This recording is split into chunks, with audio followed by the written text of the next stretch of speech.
ॐ खर्वं स्थूलतनुगजेन्द्रवदनं लम्बोदरं सुन्दरं पश्यन्तं मदगन्धलब्धमधुप व्यालोळगण्डस्थलं दन्ताघातविधारितारिरुधिरैः सिन्दूरशोभाकरं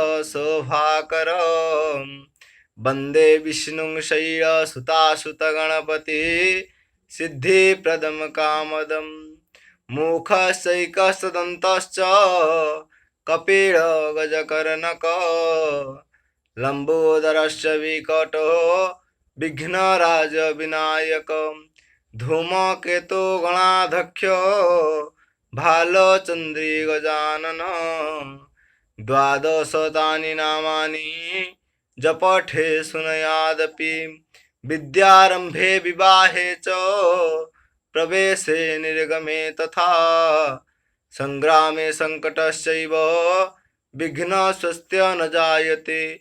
ओम नमः निर्विघ्नेश्वराय निर्विघ्नमस्तु।